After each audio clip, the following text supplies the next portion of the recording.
मेरा तीर आप तक क्यों नहीं पहुंच रहा?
मुझे क्षमा कर दीजिए वासुदेव, मैं आपके वास्तविक रूप से अनभिज्ञ था।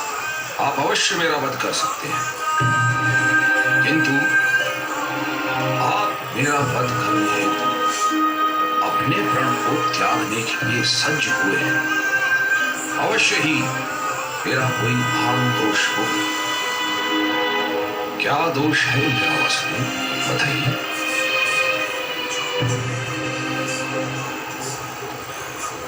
अज्ञान आपका दोष है महामहिम। आपने धर्म के वास्तविक रूप को जानने का तो कभी प्रयास ही नहीं किया। करुणा के छत्र तले जब तक समग्र संसार समा नहीं जाता, तब तक समाज में धर्म अधूरा रहता। किंतु आपने केवल अपने परिवार का विचार किया, संसार के कल्याण का तो विचार ही नहीं किया आपने। इसलिए आपका त्याग भी स्वार्थ का ही रूप है। मैंने अपने पिता के सुख हेतु राज्य का त्याग किया, आजीवन ब्रह्मचर्य की प्रतिज्ञा ली। इसमें मेरा कोई स्वार्थ नहीं था वासुदेव। ब्रह्मचर्य की प्रतिज्ञा और राज सिंहासन का त्याग अवश्य उत्तम कार्य थे, किंतु आपने समाज के प्रति अपने उत्तरदायित्व का त्याग क्यों कर दिया महामहिम? वंश में आपसी संघर्ष न हो, हस्तिनापुर के राज सिंहासन के लिए युद्ध न हो, और पूर्व राष्ट्र की प्रजा को अन्न का दुख न हो, इसीलिए मैंने ये प्रतिज्ञा की। वासुदेव, अपने चारों ओर दृष्टि डालिए महामहिम, क्या चल रहा है यहाँ? आपकी प्रतिज्ञा ने इस विग्रह को, इस युद्ध को टाला तो नहीं?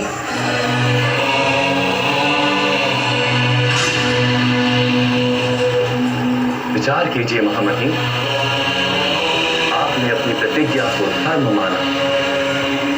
यदि वो वास्तव में धर्म होता तो ये महायुद्ध ही क्यों होता? वास्तव में धर्म किसी मृत विचार का नाम नहीं, ना ही किसी परंपरा का नाम है। धर्म तो जीवन का नाम है, और जीवन निरंतर बदलता रहता है। परिवर्तन ही जीवन का गुण है,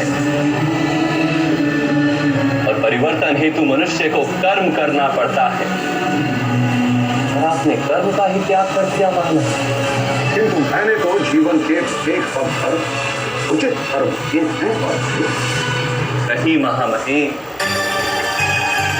इस जन्म में आप कर्म के बंधन से ना बंधे, इस कारण आपने कोई वास्तविक कर्म किया ही नहीं। कर्म का अर्थ होता है निर्णय लेना और अपने निर्णय के परिणामों को स्वीकार करना। किंतु आपने कब कोई निर्णय लिया महामहिम?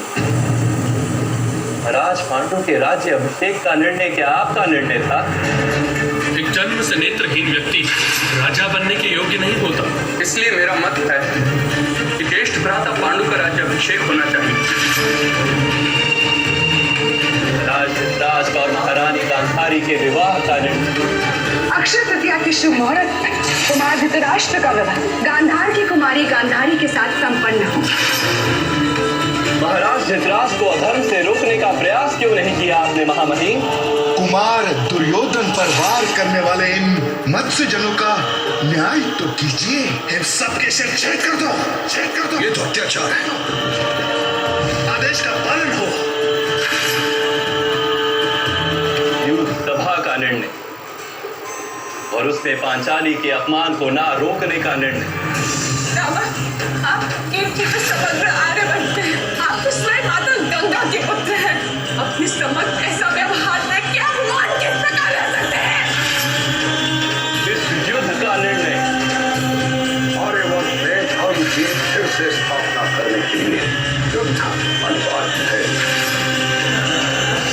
सभी अधर्मों को रोकने का आपके पास सामर्थ्य भी था और शक्ति, किंतु आप निर्णय नहीं ले सके महामहिम। आप केवल अपनी प्रतिज्ञा और अपने प्रण से बंधे रहे। मैं दास बनकर अपना जीवन व्यतीत करूंगा। वास्तव में कर्तव्य के नाम पर निर्णय लेने के उत्तरदायित्व से आप भागते रहे।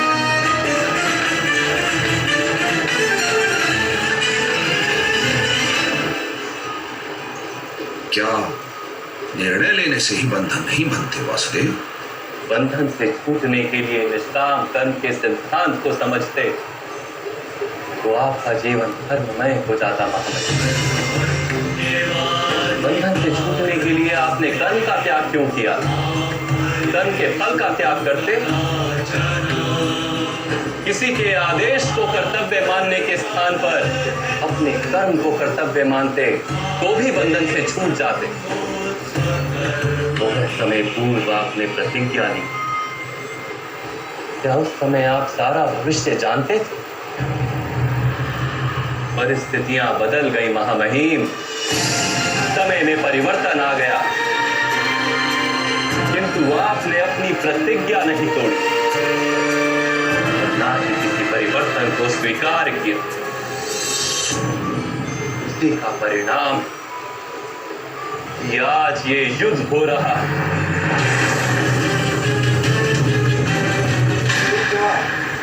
प्रतिज्ञा का कोई मुंह नहीं।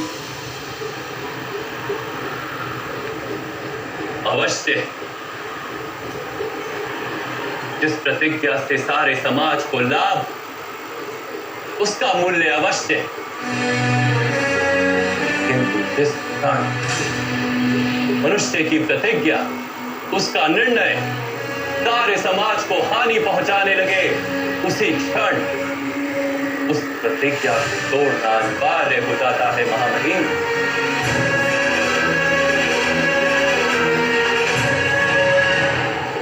आज पांडवों के पक्ष में रहकर युद्ध करने का निर्णय यदि आप ना ले पाए तो कम से कम शस्त्रों का त्याग करके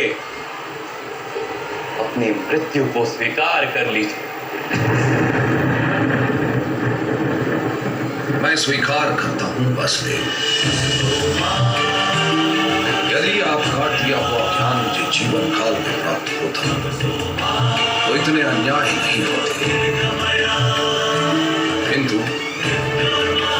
जीवन में ना से मृत्यु में आपका दिया हुआ ज्ञान अवश्य उपयोगी होगा।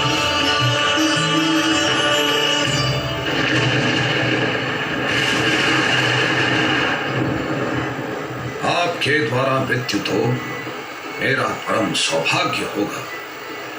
मेरा अंत कर दीजिए, मैं सज्ज हूं।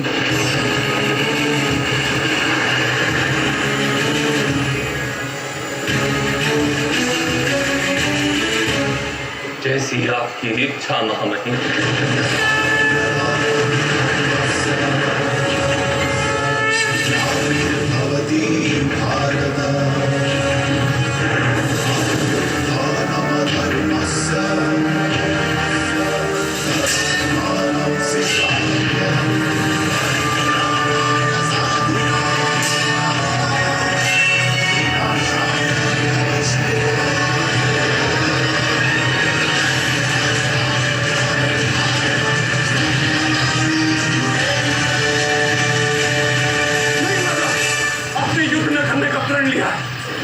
अभी प्रण तोड़ने का समय है बाप, इसीलिए मैं अपना प्रण तोड़ रहा। परंतु माधव, सारा संसार आपको अपशब्द करेगा, तो मैं उसका स्वीकार कर लूंगा। युद्ध के अंत होते वैसे भी मुझे कितने अपशब्दों और श्रापों को स्वीकार करना होगा, ये तुम नहीं जानते। किंतु मुझे उसका कोई सुख या दुख नहीं। महामहिम की मृत्यु अनिवार्य